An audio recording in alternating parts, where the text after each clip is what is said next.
promoting and stuff like that. Absolutely. But I'm going to start recording, but I'll edit all this out later, dude. Let's just have a conversation and I'll ask you the questions eventually. But okay. I just wanted to tell you, man, I've always been a big fan, dude. So let's get that way. And thank you for giving me an interview, dude. Yeah. Very excited. So no, I appreciate that. You know, we've been doing this a long time, probably from the beginning of when the internet started really accepting it. And, you know, we've been one of the few to last, and we're really proud of what we've accomplished. But, you know, we also recognize there are a lot of other people who've either been in it at the same time as us, or have come in after us that are doing big things. And we love it. We love to see what the community's grown into. You know, there's the goods and the bads, but you know what? As long as the goods stay with the goods, that's what really matters. And it's brands like yours that stand the test of time that really, that's what it takes. If you're bad, you're not going to make it that long. So, you know, yeah, that's what time will tell. We're all about the customer. That's what matters. We treat it like a regular business. A business that doesn't value their customers isn't going to make it. You know, so yes, that's absolutely. what we, you know, the customer is the most important person in the equation to us.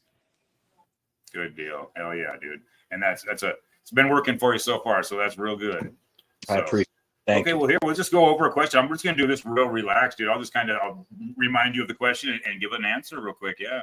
Okay. So, how do you approach content? I didn't prepare for any of this. So no, good. Okay, that's even better. Yeah. I never do. So I feel like it comes more genuine that way. So go ahead. I'm ready. Absolutely. I was trying to make them real quick blips so people could kind of watch them real quick, whatever. But honestly, this won't be in the show. But you're an actual contender. So I'm going to make it like a 15-minute video, dude. So yeah, honestly, take your time. The amount of people I've talked to, they're really interested in seeing this video. So there are going to be some videos that people will watch longer than others. Okay. This will be one I think they'll watch all the way to the end. So. Okay. Yeah, so good deal. I'm just going to hold these up. I lost my clacker, but this way it'll help me edit it. But okay. How do you approach creating content that educates while navigating the complex legal and social stigmas of the cannabis? So that's an interesting question because I happen to be on both the legacy and the legal side of cannabis. So for those who don't know, I am in the legal industry in New York State. So I do run a legal business in New York State that does hold a license and does manufacture oil. So when I approach content, I have to approach it in a very careful way. When I'm doing it on a platform like Instagram, I have to be very careful. I can't show much of the legacy stuff. I have to keep it very business. Facebook, when I create content, that's for my family, that's for my friends, that's for the 4,000 or 5,000 people out there that have gotten to know me over the years and the people who I truly value in life. You know, Instagram is all about business. Facebook's all about family. So that's how I go. Seems to be that way. Yeah. So unfortunately, this started off on Facebook, but we're going to hope to get Instagram next year because that's really where the content's really honestly being created. So it's also extremely difficult. Just so you know, if you go into it as a cannabis brand, we've been shadow banned from day one, which means the only way somebody could find our content is if they type our name in fully to the letter and follow us that way. There's no such thing as seeing one of our reels unless you follow us. So we've amassed. They're not sharing any of your content or recommending it at all. It can't be. It's shadow banned. So at the end of the day, we've amassed 3,000 followers on Instagram, which is not a lot, but for a cannabis company and a cannabis brand, it's not too shabby. I'm proud of it. Yep. And boy, you guys, it'll build quickly. I guarantee it, especially as you guys keep progressing. So now, are you recreational and you have a medical side as well, or so we're recreational? Is there a medical market? So there was a medical market in New York. There still is. There's very little benefit to being a part of it. I think you save the municipality excise tax, which is like 2 or 3%. So there's a very minute financial savings to having a medical card and going to a medical dispensary. But the best product you're going to find is at the recreational dispensaries, and the recreational dispensaries. And those prices are starting to come down and stuff.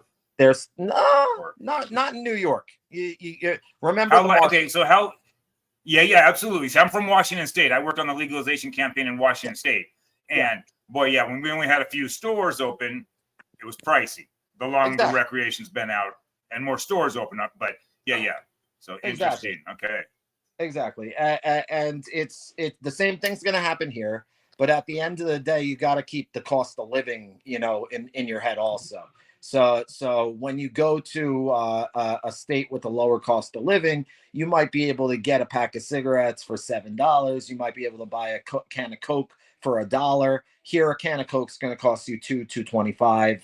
It's just the rent, the mortgages, the land value is just so extreme. The land value, especially, it takes a lot of real estate to grow cannabis. It takes a lot of real estate to grow. Oregon's got $3.50 eighths. You will never see that. You'll never see that. You will never see that here. Even the worst of the outdoor is not ever going to command a $10 an eighth price. It'll command the $15, $20 an eighth price at some point. But right now, even outdoor, if you go into a dispensary, pure outdoor, pure sun grown, not light, not any of that, but pure outdoor. Light dep or not, or even hoop house. You're paying 35 an eighth for that here, plus tax. Yeah. So while there was some culture shock when I went from Washington to Illinois. Yeah, $150 grams of cartridges, 1 gram cartridge, $151. Yeah, well, I get them for 15. Right. So this is our vape on the legal market. It's called the EJ. Okay. You may have heard of it. Nice. Okay. It's a 1 gram disposable vape made with hash oil, the cleanest hash oil you could get. It's made straight from cured flower. It's not pressed rosin. It's a cured resin, so cured hash resin. Okay. And which takes time.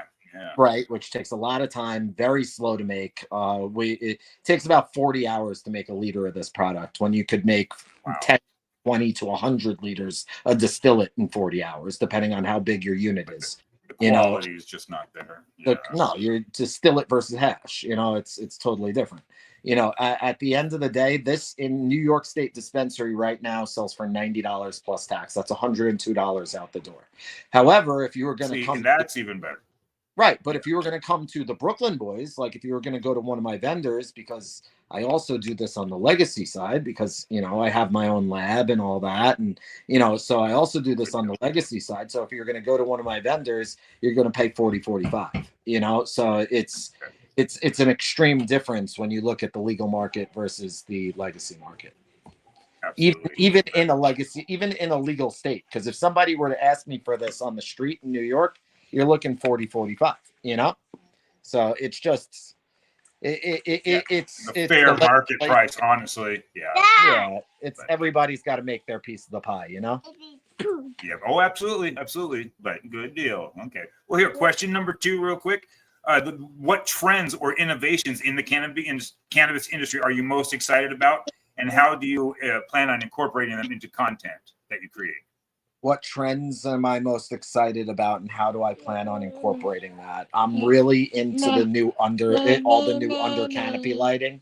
That excites me. Yes, that's some pretty exciting stuff. Yeah, that excites me. So you guys are growers as well, I take it, obviously. Oh, I've been growing for well over 20 years. That's how I started. That's how I started. Yep. The flower that we sell is the flower that we grow. So I'm sorry, I got my kid here. No, absolutely, man. Yeah. Say hi. Yeah. So that's Hunter. Hunter. His middle name is Hayes. One day I plan on having a strain named after him. But absolutely, that's a legacy. I'm excited about under canopy lighting. When you're talking about legislation and things like that, big picture for my legal business is pharmaceutical. I wanna eventually turn this into a pharmaceutical company because of our process, and it's a cold mechanical extraction process done with pressure and temperatures that stay well below 100 degrees. You're getting everything out of the plant. You're getting every terpene, because terpenes start burning off at 100 degrees. You're getting every ester, every flavonoid, every cannabinoid. So I'm most excited about being able to isolate those individual components and being able to test them against ailments and trying to take this in a pharmaceutical direction. So different terpenes. Man, I appreciate you saying that. I don't forget about the patients, brother. Very good. Never. Very good. When somebody comes to me because they have like somebody truly with cancer, somebody truly with a debilitating, Parkinson's disease or something, anything like that, even if it's the worst, like just really bad pain, like I give them our FSO for free, like for nothing. I don't even charge for it. Good job. Good on you, dude. So when it comes to the online thing that we do, I ask for a little bit, like $20 a gram type of thing, but that's because I don't know these, they're just making claims. Yeah, and there's shipping involved. Yeah, it's great to give discounts like if you're not a charity. I don't want to seem like a dick, but I can't verify it. It's like I'm taking people's word. Yeah. And it's your conscience if you don't. So no, that's good for you. I'm glad you care about the patients and the customers as well. Equally. 100%. 100%. Good deal. Yeah. That's real important to me. So very cool, man. And props to you. Thank you. Can you share an example of a piece of content you have created that had a significant impact on your audience or the cannabis community, and what made it successful? Yeah, I mean, my first piece of content that I ever released, which actually had like, I was amazed, it had like 3,000 views or something in a couple of days, was basically me breaking down dry sift, using dry ice, to make dry sift, then taking that dry sift and putting it in freaking rosin bags and pressing it into rosin. And I put content people don't usually see. Yeah. And I put the theme song behind it with Jay-Z saying cooking raw with the Brooklyn boys, so it all flows together. Perfect. And it clicked. It perfectly clicked. But since then, we've done like the most incredible content. Like if you follow our Instagram, you'll see, I'm on Shade 45 Radio every week doing promo spots, which is Eminem radio station. Yeah, dude. With my boy Static Selecta. We sponsored Trill Static 4, which is a combo album with Bun B and Static Selecta, and they do it every year. And they have like Paul Wall and Terminology and all, Smith and Wesson and all these people do cameos. So we sponsored that album. So we were out there in Houston and Florida with them, promoting the whole fucking thing, making the album. So we've got crazy content. If you check out our Instagram, you'll see. I'm going to be. I think I'm pretty sure we're following you, but I'm going to be looking into you tonight. Yeah, and very cool, dude. Yeah. That's. I know. Like I said, we're going to be going to Instagram soon. But boy, yeah. I'm excited to see what you guys got over there. So we're at Brooklyn Boys CC. So at Brooklyn Boys with SCC. So just type that in. You'll be following us. Man, the amount of like I said, I'm shadow banned as well, dude. I'll post on Facebook and get 6 likes. The same one in 3 hours has gotten 200 likes. Yeah. And it's amazing what they will actually not let you get away with necessarily, but how they don't not too nitpicky about them. You have a more creative reach there. Yeah. So Instagram is definitely. I'm trying to get people over there. So I've gotten my most success out of doing it with content. For example, for Instagram, our most success is when like I'll do a video with Static, or I'll be on Shade 45 and somebody will be videotaping it, or we'll just do we'll do like a one of the Houston things in the studio. Our biggest success is when we have like Static will collaborate with our video. So because Static is not a weed company, he is not shadow banned. So his content can be seen by help that reach. Yep. So they're not seeing it on my end, but they're liking it on Static's page, which means I'm getting those likes too. Translates over. Yep.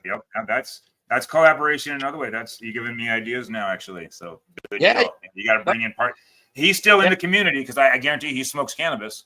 Listen, I don't handle any of the social media other than Facebook because, again, that's my family. My brother-in-law handles my Instagram because that's what he does. Okay.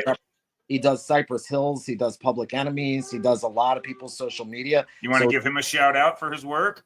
Yeah. So that's at Soundbite Management. So that's Josh Mayer. Hell yeah.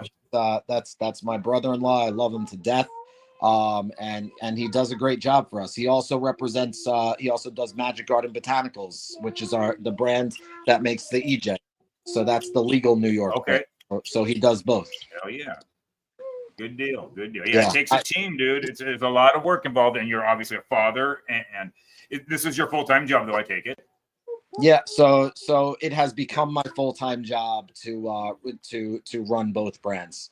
I used to run a private sanitation company. Now I'm the general manager for Magic Gardens New York, and I am the CEO and owner of Brooklyn Boys Cannabis Company.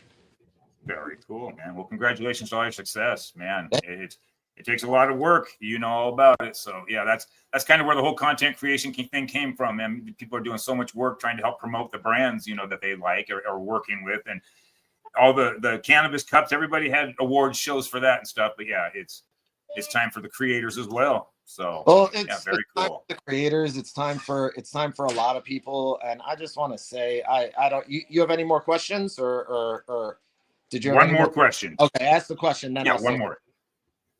Okay. How do you ensure your content is inclusive and representative of the diverse community, including medical, recreational, and the advocates? Because we just talk about plant growth. We just talk about good weed. We don't. I mean, I will always veer off into. Sorry. You stay away from those controversial topics. I am Canada. I am Canada. Even though I don't know if I could even call myself Canada now after today. I am Canada. I completely stay away from anything political, religious, whoever you choose to love. I have no issue. Sexuality, right? Listen. We're all inclusive. We're a weed brand, man. We just want people to love our weed. We want people to love our weed. And each other. We're family. Yeah, we want to help people where we can.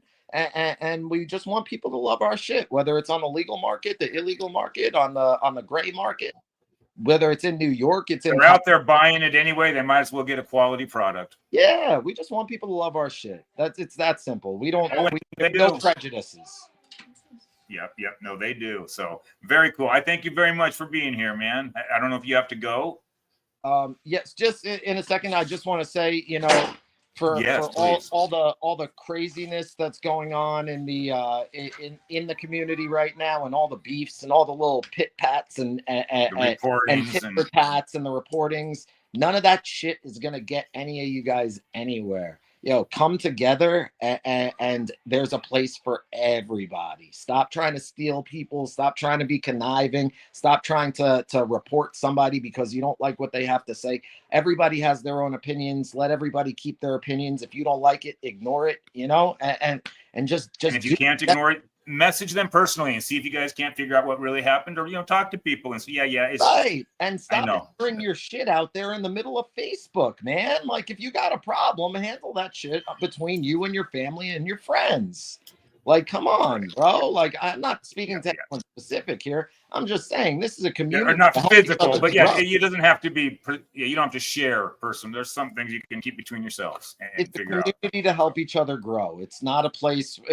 Listen, if you're going through something, shout out to somebody who you love, and if they love you, they'll be there for you. It's that simple. Right. We started getting some reparations with some legal states, and people seem to stop fighting for legalization and now fighting internally and say, we're not done fighting for legalization yet. There's still many states, there's home grows, patients' rights. There's a long ways to go to fight. So people want to fight. I say, let's focus that energy to where it needs to go, and not amongst ourselves. So legalization has been a double-sided coin. Legalization has made medicine accessible to people who truly need it, and I think that's amazing, and I think it should be that way. Recreational legalization has, in my opinion, harmed the industry in incredible ways, other than keeping people from smoking dangerous substances.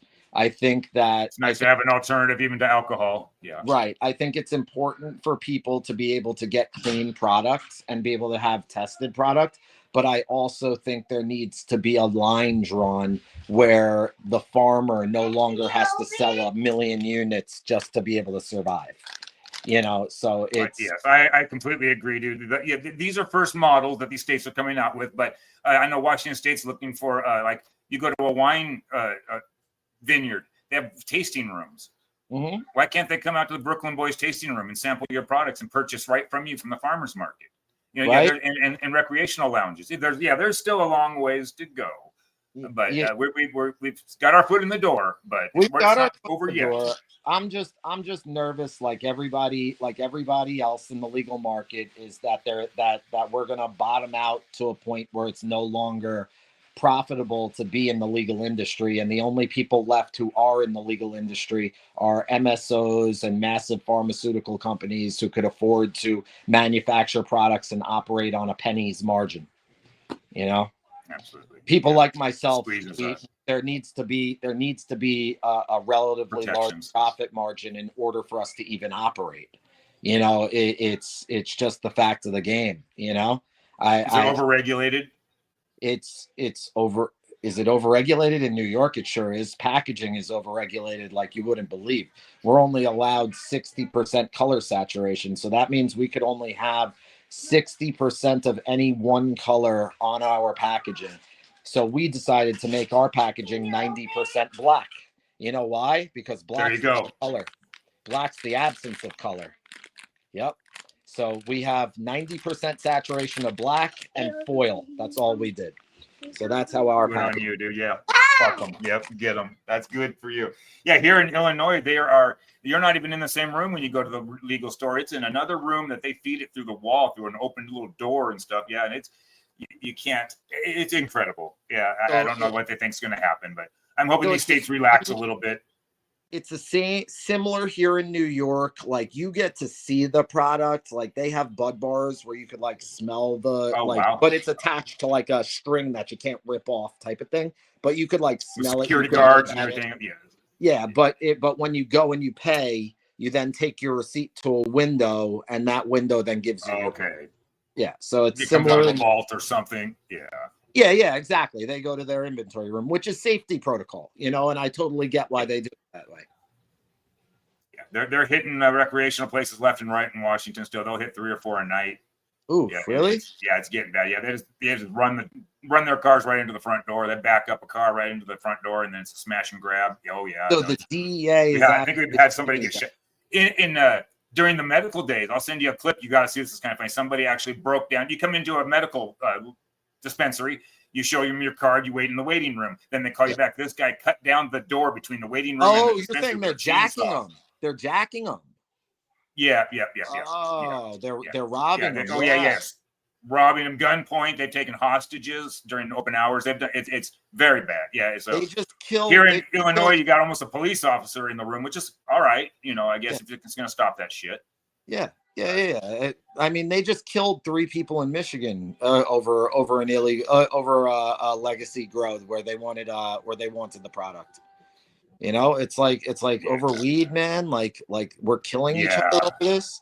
This was something that was born out of love, and now we're killing people over it. It needs to go back. It's weed, not greed, but unfortunately. It's weed.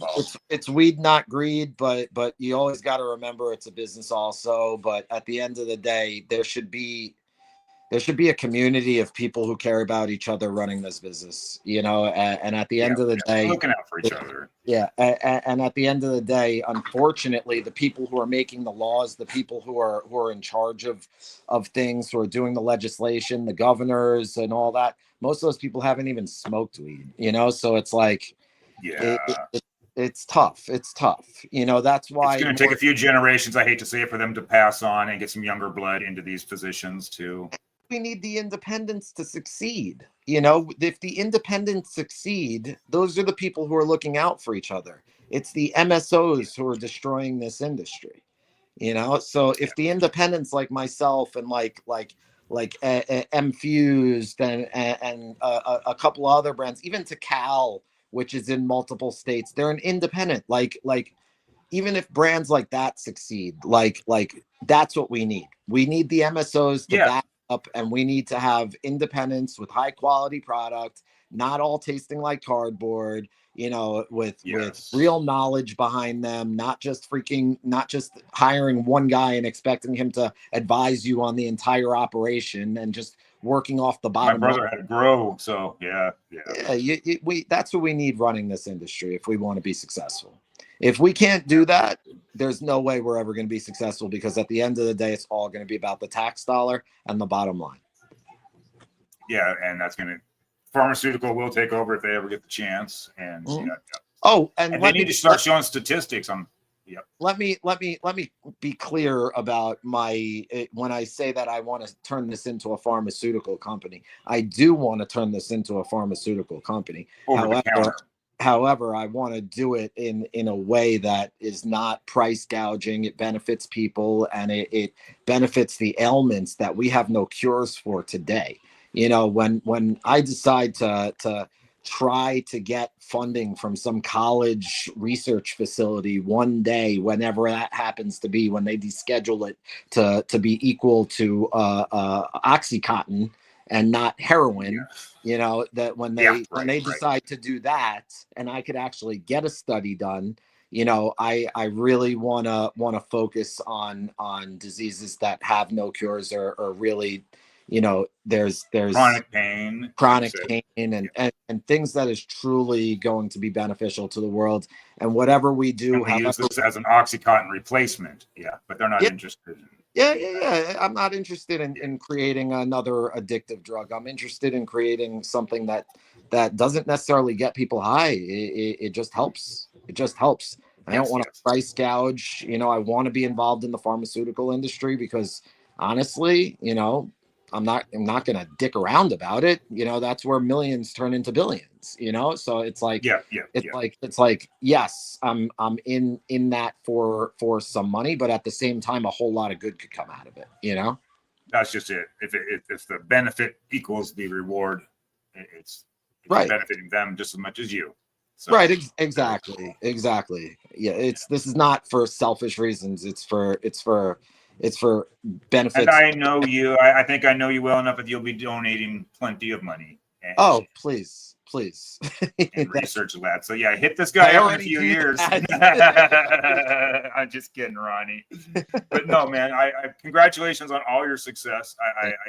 I see you going for years here. And just getting bigger. So very cool. Man. I appreciate it, man. Thank you so much. Yeah, absolutely. And it's great meeting you. End this recording. Then we can say goodbye. Okay. End recording.